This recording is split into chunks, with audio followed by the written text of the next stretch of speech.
Okay,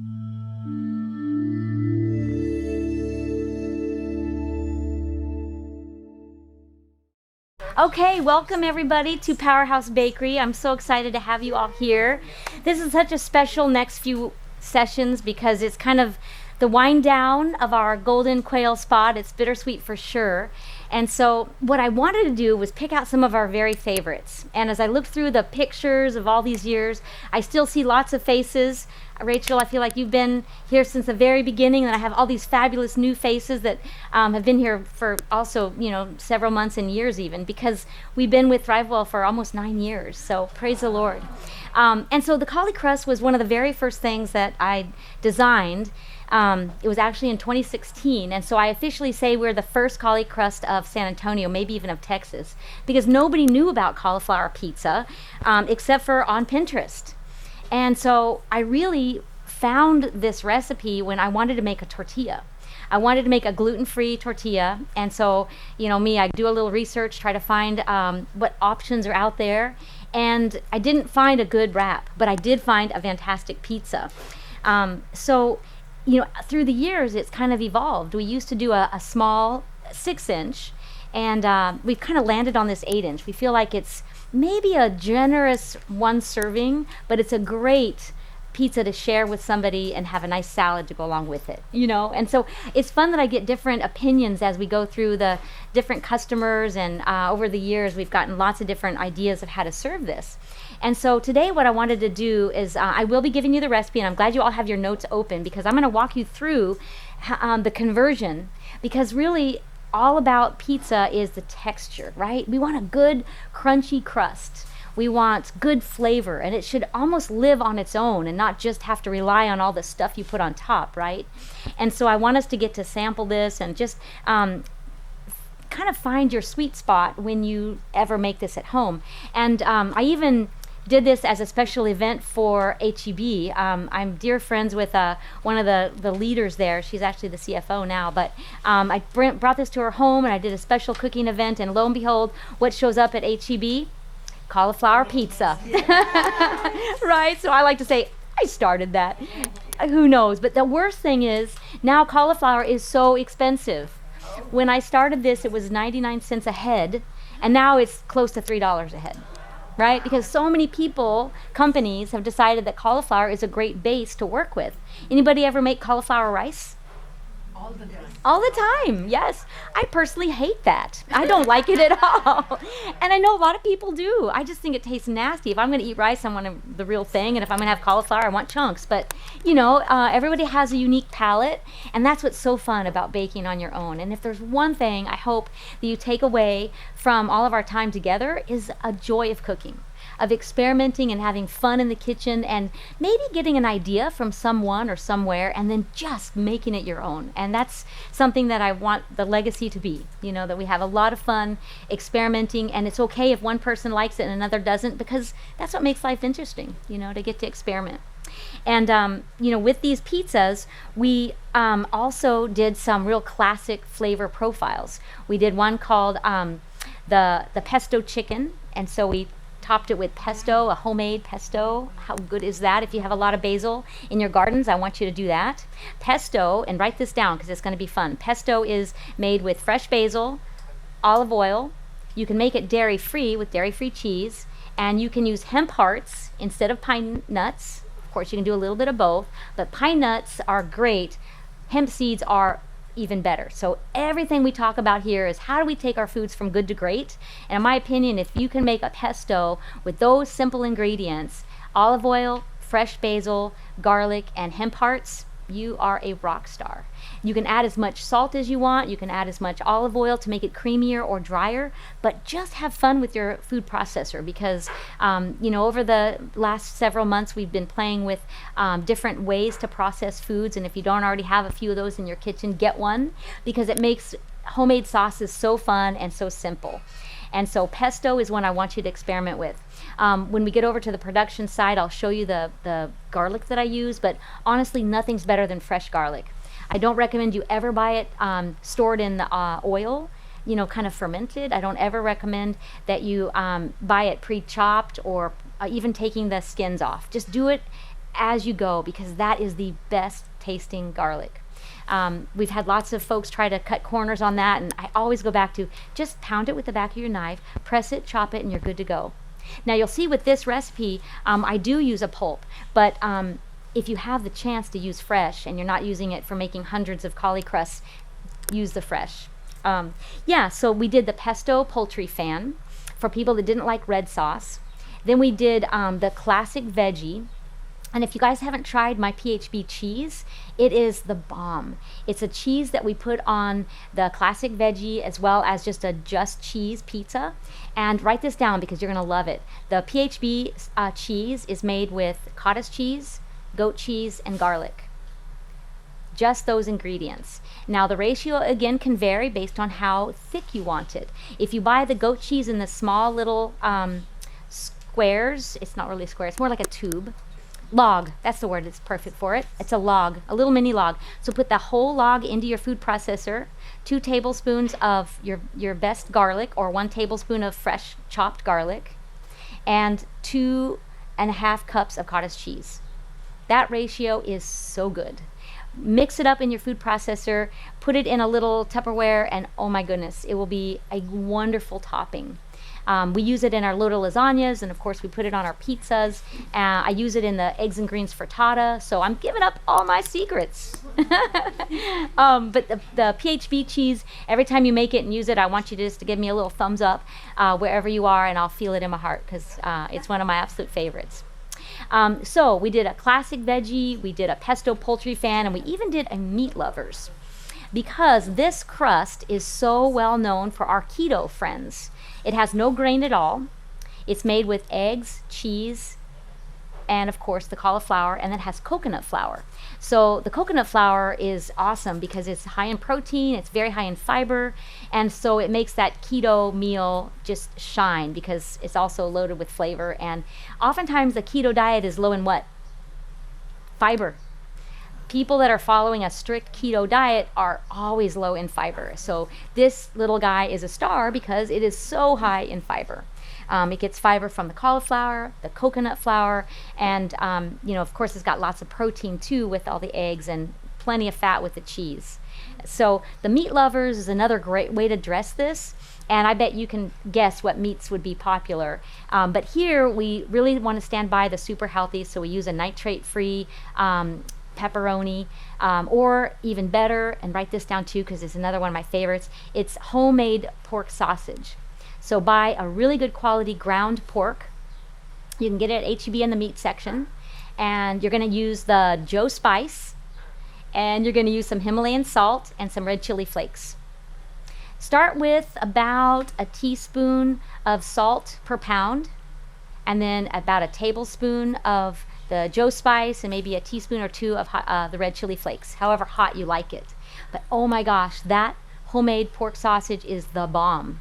So we would crumble that and put it on the meat lovers pizza, and people will just be so ecstatic with the flavor because it's reminiscent of sausage. To me, a sausage flavor really needs a little bit of fennel, and it needs some, right? And it needs some fresh ground pepper, which bing, it's in that Joe spice, and then also the red chili flakes just turns it up a notch. So again, that's my my little gift to you too, the homemade pork sausage, free of any nitrates, free of fats and fillers, because you're just buying a good quality fresh ground pork. So if you're gonna eat pork, to me that is the way to go. Okay, so we've got our beautiful pizzas here, and I made them a little crispy. I like this because it really gives it a good texture when you bite into it. So you're gonna get to dress your own pizza. I'm gonna have you go along here, add your sauces. So today I've got red sauce, and I've got mozzarella, and I've got thick shred Parmesan, and I've got all kinds of veggies. So you get to just do it however you like. If I run low on ingredients, I'll ask my teams to restock it, so don't worry, I promise I will have enough for everybody. But then you'll put your name on it, and then we'll wrap it up and you can cook it at home. And so what I'd love is you send me a little picture of how you dress it when it's all cooked and beautiful, and I would love that. Okay, so why don't we just kind of start in this corner, and as I go through the next section, which is where we're going to actually build the cauliflower dough, I want you guys to be able to slowly put your pizzas together. And then Mary, if you just kind of keep an eye out, take them from them, and we'll wrap them and bring them back to you. Okay, so here we go. Okay, so now we've got our pizzas designed. Everybody got to put on their own special toppings, so I'm excited. Now the way to cook them is really important. You want to get a preheated oven, so make sure it's nice and hot, maybe 425. It's on a little board right now. Let's see, I'll show you this one. These little boards, you don't want to put that on your oven rack. Now, if you are lucky enough to have a pizza stone, go ahead and put your pizza stone in the oven, let it heat. You're gonna have your pizza and you're gonna slide it off of the board onto your pizza stone, okay? If you don't have a pizza stone, slide it off onto the rack of your oven, because it's gotta get good air circulation. If you have a convection oven, that would even be more awesome, because again, a pizza is only as good as its crust, and personally, I love a crunchy crust. So again, that's why I started making them a little bit browner, because of course what you've put on it, on the top, isn't going to take long to get hot and melty. And you can always add, extra pesto if you want, or extra herbs, or even fresh sliced tomatoes or pineapple at the end of the cooking. Right? So good. So good. So now what I want to do is show you, okay, until it's hot. I mean, you got a hot oven, you're just going to be melting the top ingredients, your crust is fully baked. So you're not putting anything raw, so really however long you want it, just keep your eyes on it, because you know your oven, if it's at 425 and you've got a hot 425, don't let it get too brown, because remember, anything that's black we call acrylamide, and that's not healthy. So we don't want much of that, right? So now what I want to do is show you how to go about making the Cali-Crust pizza. So you start with a big, beautiful cauliflower head. Whenever you're shopping for them, I recommend that you get the biggest ones you can. Strangely, H-E-B sells them by the head. So you can get a little weeny one for $2.99, or you can get a nice big one for $2.99. And I love the fact that through the years, I realized that we don't have to be too picky about what parts we cut off. Now, I am going to cut off most of the green, but I'm not going to really cut off the stem. So this is about as much as I'm going to cut off. So, I've got all these greens, which honestly you probably could cook, but they're going to cook differently than the actual cauliflower. So I like to have this as my main. So notice I got a little bit left. So now I'm going to cut it in big pieces. So again, you use your good knife skills. Tip down first, slice down from the tip to the end, because again, it's pretty tough. And so I've got pretty big pieces. Now the other thing I can do is start to break these off, or I can cut them. But I do want to have pretty good size pieces. And then you're just going to put them into boiling water. So a nice big pot, boil it until it's tender. You'll start to kind of get a feel for how tender you want it. But the same size pieces is important, so don't put some in big and some in little, because of course now you're going to get unevenness. So the trick is similar sizes, probably about bite size, put it into boiling water, count on at least it being 30 minutes, because you want them nice and soft. Right there. So this is what you come up with. Oh, thank you, Miss Paula. So I just drained this. And now what we're going to do is squeeze out a little bit of the water. So I have it in a nice big bin. And again, we've gone through so many variations of this. I even went to a fun little shop and found a brew shop, like beer brewing, probably even kombucha at this stage. But I bought these special net bags, and I bought this really big press, and I went through all this elaborate ways to get rid of the water. And then I realized maybe I don't need to get rid of that much water. In fact, my recipe is all based on conversion. So again, I'm going to show you this, but everything is built on how much weight is in your cauliflower. So I'm going to press it. And what's nice is there isn't really that much water. I've drained it well. I haven't overcooked it. So I want you to see how soft and pliable it is. So it's kind of like applesauce. And it's best if you do this all in one step. Don't put it in the fridge, because when it gets cold, it's a little harder to work with. So it's about like applesauce. There isn't a lot of moisture. See, it's really nice. So again, over the many years that now I've been making cauliflower pizza, I've realized that there's so many ways to kind of cut corners and refine the process, and I feel like that's a beauty of an experienced person in the kitchen. You start with a recipe, and then you start feeling like, okay, how could I make this easier, faster, more efficient, and even maybe better quality? So now I've got my beautiful pressed cauliflower, and I don't have very much water at all. So it's really nice. Funny story, when we first started making this, the orthodontists that lived or worked next door to us would oftentimes come over and wonder what that awful smell was. They're like, this is not happy babies cooking. And so it really cracked me up because, yeah, cauliflower cooking does not have a wonderful smell. Isn't that right? Okay, so then the next thing I'm going to do is weigh how much I have. Actually, you can help me in just a second, Miss Paula. Thank you so much. I'm going to put it into my scale, and I've zeroed out my scale. Do you all have a kitchen scale? Good, because that's so important. Weight and measure don't always match, and so knowing which spot is important for actual weight is so key, in my opinion. So that's my scale. Oh, thank you so much. If you want to put it back in the kitchen, that'd be awesome. Okay, so I'm going to tare it again because I just tared the bowl. And so if you have a good little scale that will give you options of ounces as well as grams, it's so good to have. This one's pretty fancy. I'm going to turn it around so you can see it. But what's nice is that this comes off and you can wash it and put it right back on. So it's just a beautiful setup. And so when I put it on my scale, I make sure I tare the bowl, and then I've got the exact weight of the cauliflower. And so when I have my weight, 66 ounces, that's going to be what I base all of my other measurements on. And so now write these notes down because this will be really fun for you. You probably won't make this much, but you might, because again, once you get this going, they freeze beautifully. So 64 ounces is going to require 11 eggs. So now I'm going to have my trusty assistant, Miss Paula, break 11 eggs. So 2, 4, 6, 8, 10, 11. So all of those are extra.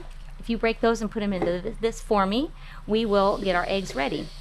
And I always recommend that when you break eggs, you make sure that you have another little container to put them in if you're not confident that a shell will pop in. So you don't want shells, so I'm going to break it, and you can even yes, you can break it and put it in as you go. So, yes. Yeah, right? And then I have to show you with my sweet husband in the background. He loves doing the knuckle break, right? And if you're really clever, you can do it with one hand only, right? But look, I did 3, you did 10. There we go. That's okay. Let's take one more. There we go. All right, so that's our eggs. Thank you, Miss Paula. You are awesome. So what makes this such a wonderful recipe is it's so high in protein. So I don't recommend using egg whites. Go ahead and use the whole egg. It's always just so much better to use the whole egg. And so, Miss Paula, I'm going to keep using you because we have one more thing I want you to measure for us. The next thing we're going to use in our ×4 is our mozzarella. And I'm going to have Miss Paula help me. We want to weigh out some mozzarella. So we're going to put it in here. It's probably going to be pretty close to right at the top. So if you want to scoop that in, that would be beautiful. And I'm going to do the next one, which is the mozzarella. Yep. And so I've pre-weighed this. And so again, for our recipe, you need to have 11 ounces of mozzarella and 11 ounces of Parmesan cheese. So weight and measure, she's going to put it in there and put it right on our scale so we get it correct. And same thing with this one. So you could use, mozzarella. That's Parmesan. This one's mozzarella. Oh, yeah. Okay, sorry. No, that's okay. So you could use different cheeses. I think somebody was actually mentioning about Asiago cheese. I think that would be fantastic. Perfect. You're very close. I'm so by 0.6 over. Nah, that's okay. That's close enough. Thank you, thank you. I knew it would be very similar. Okay. And this one is also 11 ounces. Perfect. Okay. So We've got 2 kinds of cheeses. You can absolutely get more variety. The other thing that makes this super healthy, since it's at Powers Bakery, you know I'm going to add the Mighty Seeds. So we add that. Remember the Mighty Seed blend? Which 3 ingredients? Ground flax. Yes, ma'am, you got it. So ground flax. So again, in my ×4 batch, the amount of Mighty Seeds is 4 tablespoons of Mighty Seeds. So there's 1, 2, 3, and 4. And garlic. So here's the garlic I was telling you about. This is like your run-of-the-mill, right? It's pulp, but I do like that it's organic, so that gives me a little bit of good feeling that at least it's better than some, right? And it's going to take 9 tablespoons. No, not teaspoons. I'm so sorry. Teaspoons, which is 2 tablespoons. There's 1, 2, 3, 4, 5, 6, 7, 8, 9. How many teaspoons in a tablespoon? Do you remember? 3. So 3 tablespoons is my 9 teaspoons. Get a little bit more out of there. And really, I mean, you could leave out garlic. That's not a big part of the recipe. Of course, the flavor, right? The next ones I put in are the herbs. And so this is another variation where you could do your own. This has oregano, thyme. It's kind of my Italian blend. Oregano, thyme, marjoram, and then I threw in some Joe spice. So my recipe for the ×4 of the herbs is, let's see, 7 teaspoons. So again, I'm going to do tablespoons. So there's 1, 2, 3, 4, 5, 6, and 7. Right? I'm doing a quick math there, so I'm making sure you write it down so you keep me honest. The next one is going to be the coconut oil and the coconut flour. So my coconut flour, if you haven't been buying coconut flour, there's some variations. You know, sometimes it's denser, it's a larger grain, sometimes it's a finer grain. So just kind of be on the lookout. I think it has a fabulous fresh aroma. So definitely get in the habit of using some coconut flour. And you can use it in place of like a nut flour.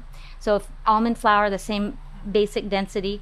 As far as the flours go, this is really on the heavy side. So, you know, it's going to absorb a lot of liquid, which again is fine when we have the cauliflower that's steamed or boiled. It doesn't have a lot of leftover liquid, but a little. So we want it to pull that together. So the coconut flour for my ×4 is 54 ounces. So I'm going to measure this. And I'll show you how nice the dough is. Once we start mixing it, you'll see that it almost has a Play-Doh consistency, and it just feels so good when you're working with it. It's not sticky, it's smooth and nice. Okay.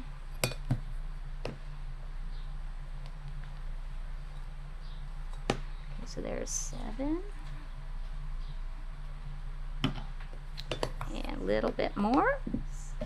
Now you could use regular wheat flour, but the ratios would be quite different. There we go. So you just be aware if you do a switch out on flours, it's a little bit more picky. Okay, so the last one is the oil. So here is my coconut oil.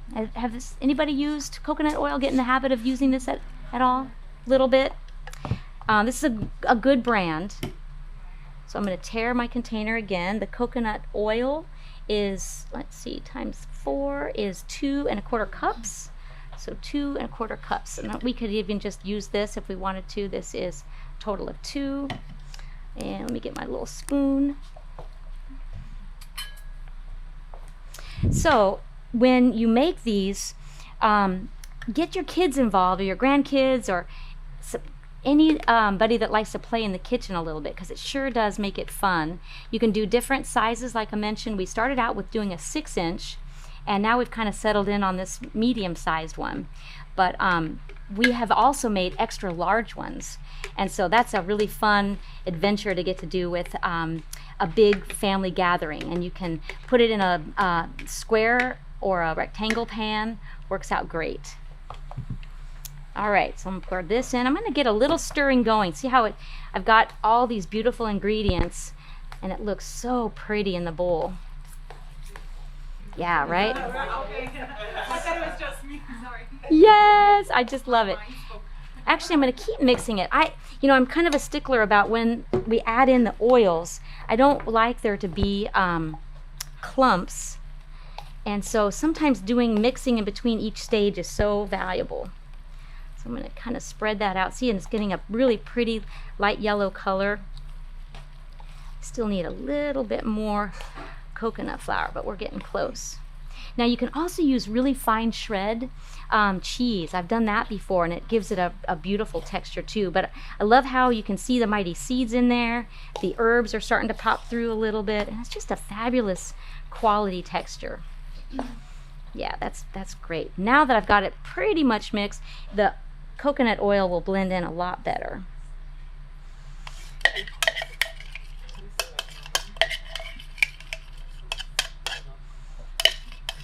There we go. Now I'm going to glove up and mix it with my hands. Yes, that makes it so fun. And then you guys can have a little hunk of it so you can experiment with it. We used to sell it as dough to go. So another way to really make this ahead of time is just get all the way to this stage, ball it up, and it'll hold in your fridge for a good week. Just don't let moisture accumulate. So put it in cold, make sure there isn't any moisture on the dough itself, and it'll hold up great. But you can freeze it as the dough. And so then if you have friends over and you want to have it like a fun activity to make the pizza together, you can. Yes, this is coming together beautifully. So you can see it's still a little moist. I still have a little bit more coconut flour to add, but I wanted you to see how pretty it is. And something I always teach is all along the steps you want to be able to really analyze your ingredients and your dough and make sure that it's the way you want it. Now granted, if it's your first time, you don't have a lot to go on, but taking good notes and being able to learn from your practicing makes you an expert at just looking at the dough. The other day my team did an extension of a recipe and the dough was completely different, but they didn't even check themselves. Because they thought, well, my math was fine and I just followed the recipe. And that's what we don't want. You want to be able to be scientists every step of the way and know what qualities you're looking for in your product. And the other thing that's interesting is with coconut flour, it does take a few minutes for it to really absorb and become the right consistency. So we're close. And I knew I was a little bit low on my coconut flour, so I'm going to add just a tiny bit more in and do a little bit more mixing. I had a slightly smaller little cup measure, so I'm probably going to add another couple of ounces. I'm going to put it in here and weigh it.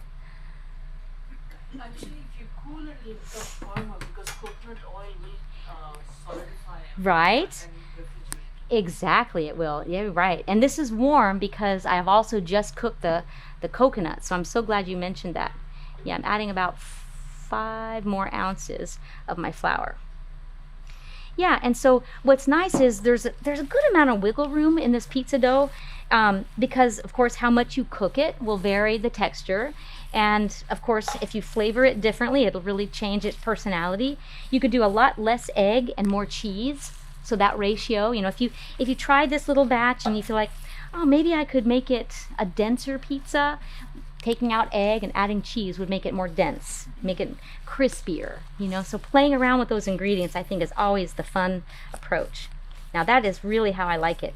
Now it's a little bit drier. It holds together well. Makes a great little Play-Doh pancake. Yeah, beautiful. Now the next thing we'll do is start to weigh out our balls and put them on our sheet pan and have them ready to cook. And in this case, we pre-cut these so you can kind of see the direction we're going with the size. And so it's a nice way to go. It's so easy to press.